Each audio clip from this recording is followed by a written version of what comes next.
They thought she was just another lost old woman wandering into a shop she clearly didn't belong in. Her jacket was thin, her shoes worn out, and her eyes. They didn't look afraid. They looked like they'd already seen the worst of people. "Ma'am, you sure you're in the right place?" The smirk said it all. She didn't flinch, didn't explain. She just looked at the wall behind the counter and said quietly, "The ballista. Phantom config." Laula rounds. The room went silent. Because that wasn't a request, it was a reminder. She didn't say much, but she didn't have to. After she asked for the vector, you could feel something shift, like the room suddenly realized it had underestimated the wrong person. She stepped closer, and her boots squeaked just a little against the tile, just enough to remind you she was really there. Not a ghost, not a memory. Just someone they didn't see coming. Behind the counter, the receptionist's bright nails name tag said Karen leaned forward with that kind of smile people use when they're trying to keep control. "Sweetie, this ain't the coffee shop. Maybe try the bakery next door." A couple of the guys laughed, but she didn't. She just adjusted the strap on her backpack, tightened it with a quiet creak, and kept scanning the wall of rifles like she'd done it 1,000 times before. People like to laugh when they feel unsure. It makes them feel safer. The guy by the cleaning station chewed up cigar belly pressing against a faded camo shirt leaned over and barked, "Bet she thinks this is a camera store, probably here to snap some bird photos for Instagram." That got a few chuckles. The kind that don't last long but fill silence just enough to feel like control. She didn't blink, didn't smirk, didn't even seem to hear them. Instead, she took one slow step forward and rested her hand lightly on the glass case, fingertips relaxed, not pressing. And just for a second you could see something in her eyes. Not anger, not pride. Something quieter. Like she'd seen this scene before, many times, and she already knew how it would end. Her silence didn't feel weak. It felt practiced, like something she'd learned to wear. Across the room, a younger guy, grease-stained shirt, probably a mechanic, grinned with that twitchy kind of mien only comes from needing to feel bigger. "Hey, check out her thrift store getup. Pretty sure those shoes came with food stamps." Another laugh, this one sharper, but Clara just stood there. She adjusted the strap on her pack again. Not hurried, not shaken. You could hear the faint creak of old canvas tightening under her hand. Then her eyes moved not to him, not to anyone, but to a locked case in the corner. And when she spoke, it wasn't loud, just steady. "Show me the precision models." And just like that, the mechanic's smirk faltered. Like for a split second, he wasn't sure who was standing in front of him anymore. When laughter doesn't land, people get nervous. And nervous people double down. Karen, the front desk clerk. Flawless nails-tight bun flicked her hair back and forced a laugh just a little too loud. "A weapon, what for, guarding your latte from the wind?" That one didn't even earn a chuckle. The old man with the cigar let out a half-hearted wheeze, then coughed and shifted in his chair. The mechanic stepped back, rubbing the back of his neck like he wasn't sure what to do with his hands. Clara didn't even glance at them. She was focused on the case in the far corner, her hand still resting on her strap like she was grounding herself in something deeper. And in that moment the room felt off balance, like they were all waiting for someone to reset the rules, but no one was quite sure how. It wasn't the first time Clara had stood in a room like that. That silence, the kind that feels like a held breath, was familiar. So was the cold. So was being underestimated. Her eyes slid across the case glass, catching a faint reflection of herself. For a second, her mind slipped somewhere else. A room with high ceilings. A long dining table set with silver too heavy to lift properly. A man's voice from behind a paper power isn't how loud you speak, Clara. It's how quiet the room gets after you've spoken. Back in the store, someone scoffed loudly to break the quiet. The younger guy with the baseball cap leaned in again. She probably Googled a fancy-sounding rifle and thought it'd impress someone. Clara's gaze didn't move, but her fingers, they tightened just slightly on the strap. Not in anger, just memory. She didn't defend herself. She didn't need to. The guy with the baseball cap let out a snort and stepped a little closer. "You seriously think naming some obscure rifle makes you a badass?" His voice cracked halfway through like even he wasn't convinced. Clara finally turned to face him. Not all the way, just enough. Her eyes steady, her tone, like she was ordering coffee. "You ever use a 408 in freezing wind with a cross-drift?" The guy blinked. His mouth opened, then closed again. No one laughed this time. Even Karen stopped fiddling with her pen, because now the question wasn't, is she serious? It was, wait, How would she even know that? And from there the game shifted. Not completely, not yet, but just enough to make them start watching her differently. Some men don't like losing the room, so they raise the volume. A tall guy near the ammo shelves, sleeves rolled, arms inked, grabbed a heavy sniper rifle from the rack. Probably 20 pounds easy, plus the scope. He walked over, held it out like a challenge. "Here, you wanted a precision model, right? Let's see if your wrist can handle the real thing." The others chuckled, half expecting her to fumble or maybe refuse. Clara didn't hesitate. She took the rifle in both hands, then shifted her grip and held it in one. Not a showy move, no flourish, just controlled. Steady. She raised it, checked the bolt, tapped the suppressor with 2 fingers like muscle memory. The tall guy tried to smirk again, but his eyes had already dropped. That rifle wasn't supposed to move that smooth in anyone's hands, especially not hers. When people get nervous, they reach for excuses. The guy with the sleeve tattoos laughed too quick this time. Lucky grab. Anyone can look good once. Next to him, the old collector with the designer vest adjusted his glasses. She probably watched some YouTube tutorial on gun form. Muscle memory doesn't come from that. Karen, still behind the counter, started clicking her pen again.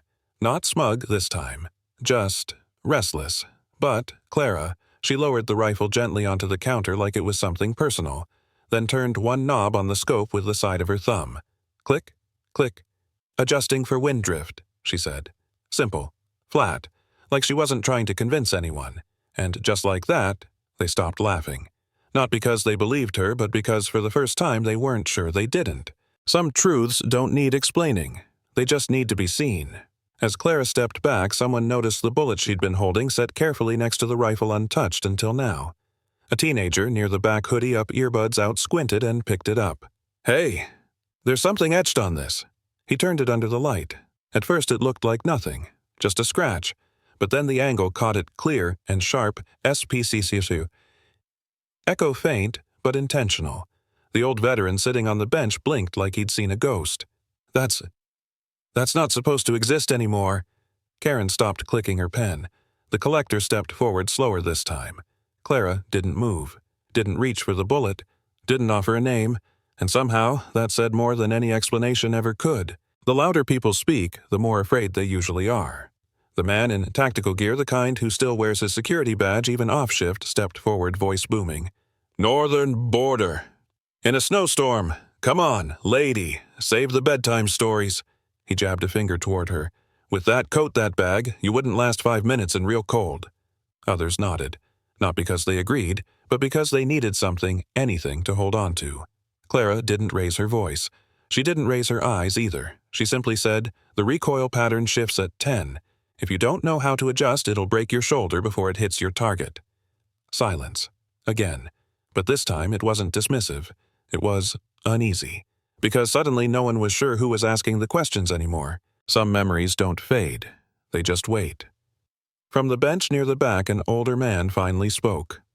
Quiet, carefully, like the words might fall apart if he rushed.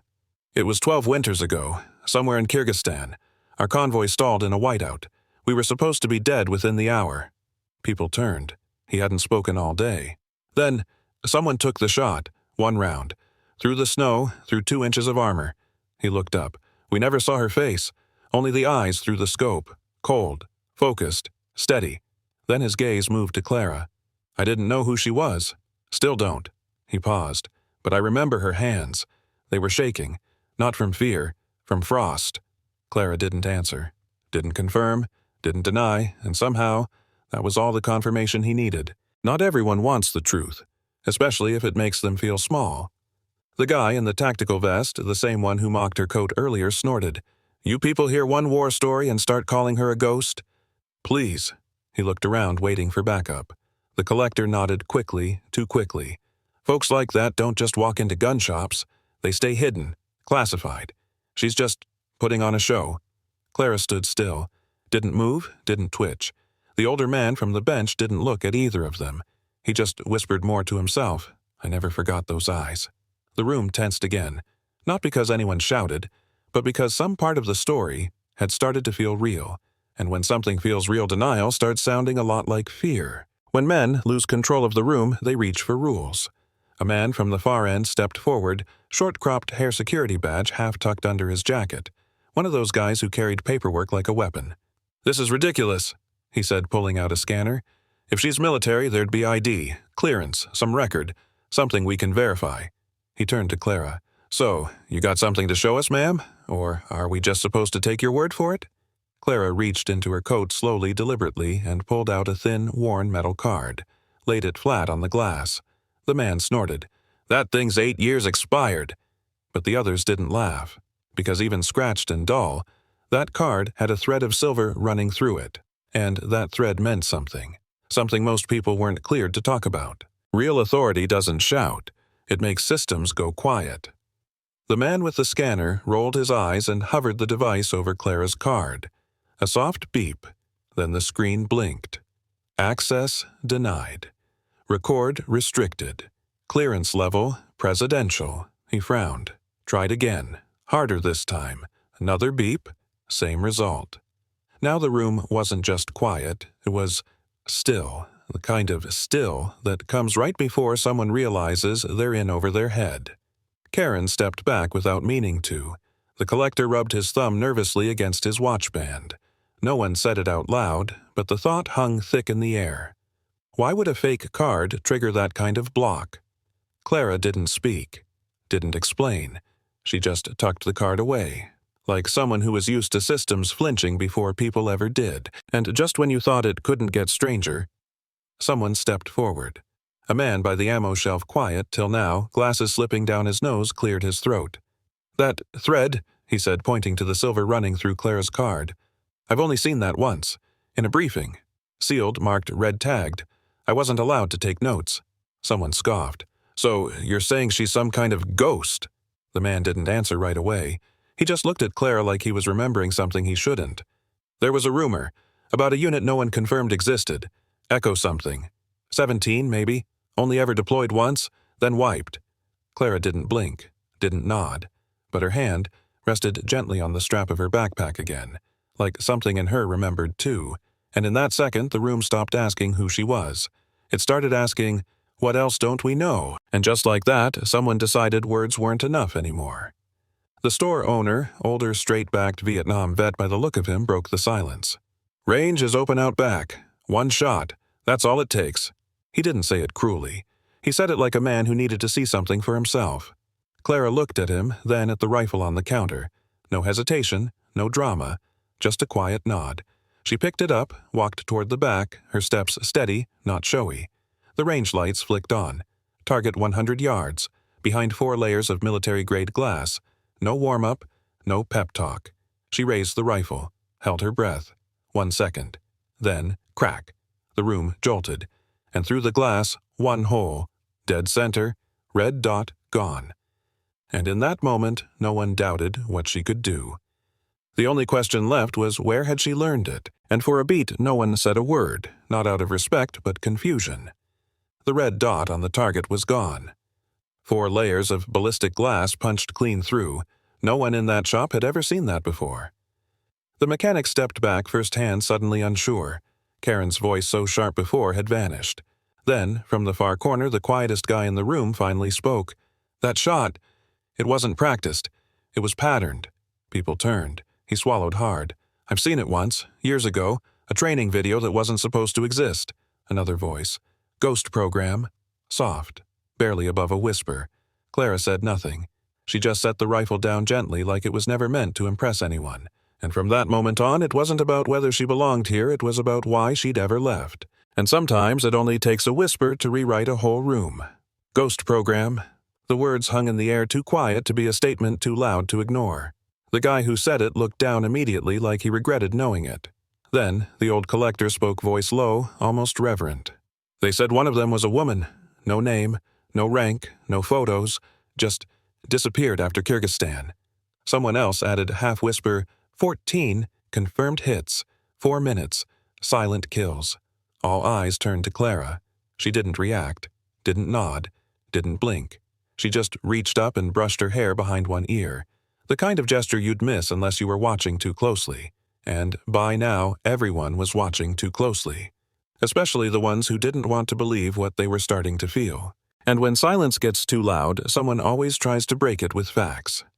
The security guy, the one with the badge and scanner, stepped forward again, but slower this time.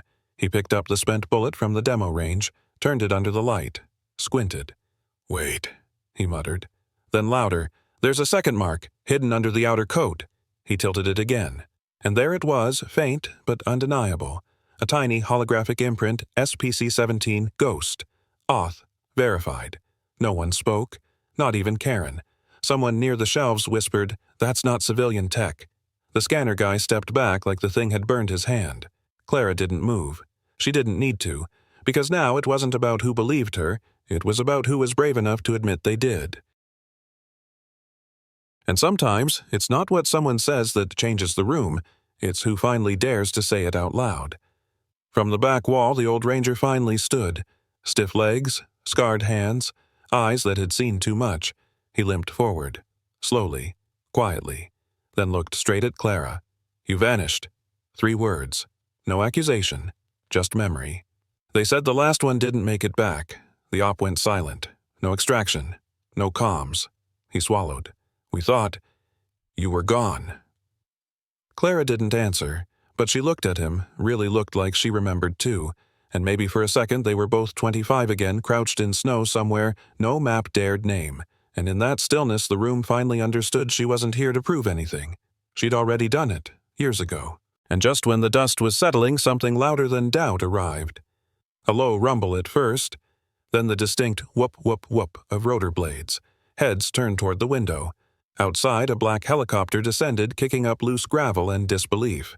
No one moved. The front door opened, not kicked, not slammed, just opened. And in stepped a man in a dark suit. No badge, no words. Just calm. He walked past everyone like he'd been here before, like he knew exactly where Clara would be.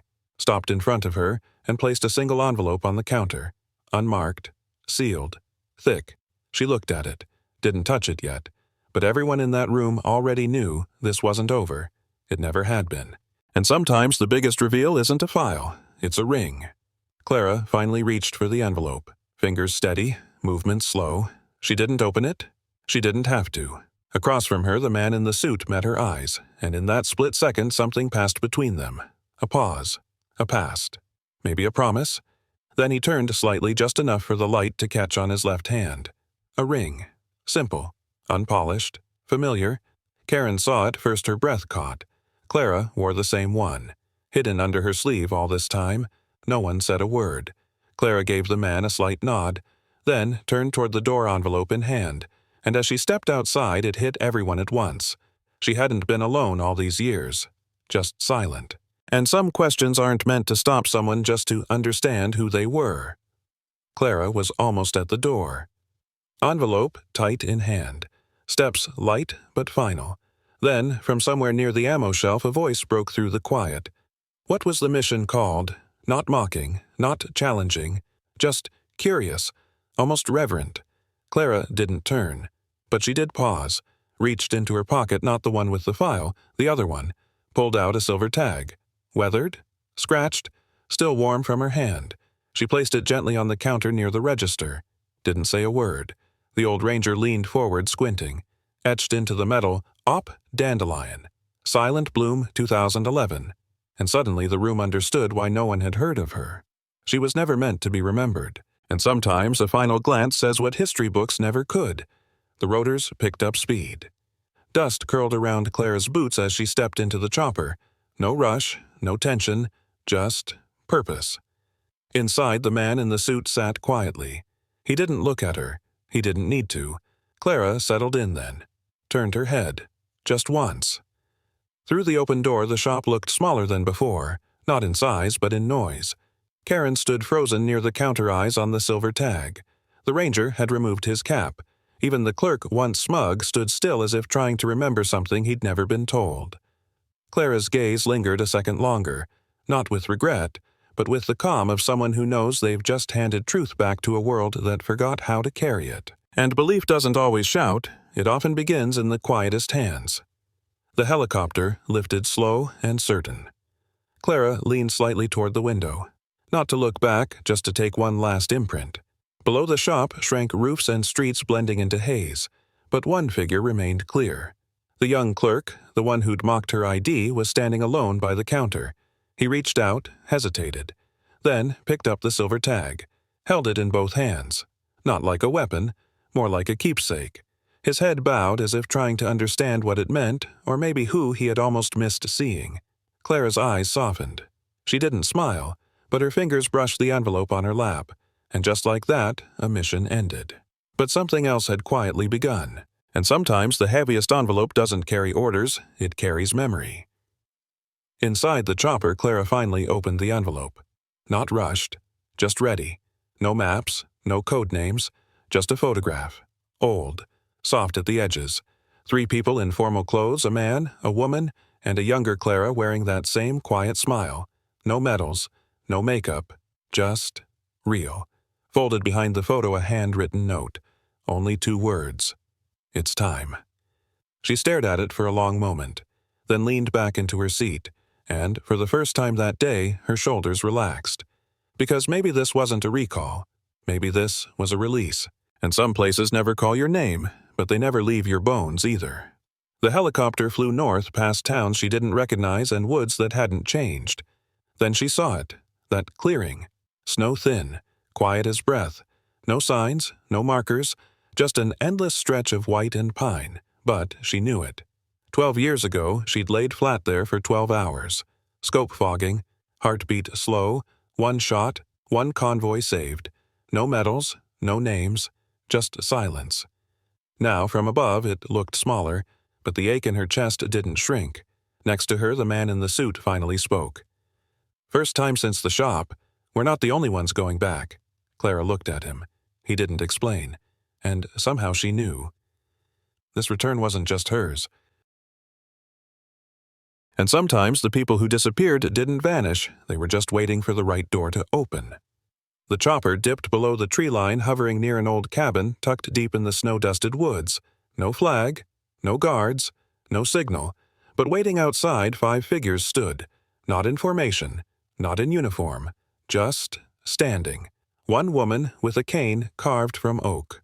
1 man with burn scars half faded, a pair of siblings' eyes alert but tired, and a tall figure in a long coat, hands in pockets as if they never left winter behind. Clara stepped down. No one spoke. They just nodded, each one a ghost the world thought lost. She nodded back. Then without a word, they all turned and walked into the cabin. And whatever waited inside it wasn't a mission. It was the truth, finally unclassified. And in the end, silence wasn't her shield, it was her signature. Inside the cabin, no one asked questions. They just opened their coats, unwrapped years of stillness. No names exchanged, only shared glances like survivors recognizing a rhythm. Clara sat by the hearth, pulled out the photo again, and tucked it into the wall's crack right beside dozens of others. Faded faces, different years, same quiet eyes. She didn't say goodbye, she didn't need to. Back in town, no one would mention her again, but they'd remember how they felt when she walked out head high without needing to prove a thing. Because in stories like hers, the proof isn't on paper, it's in the echo you leave behind.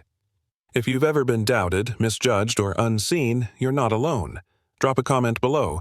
This space remembers people like you.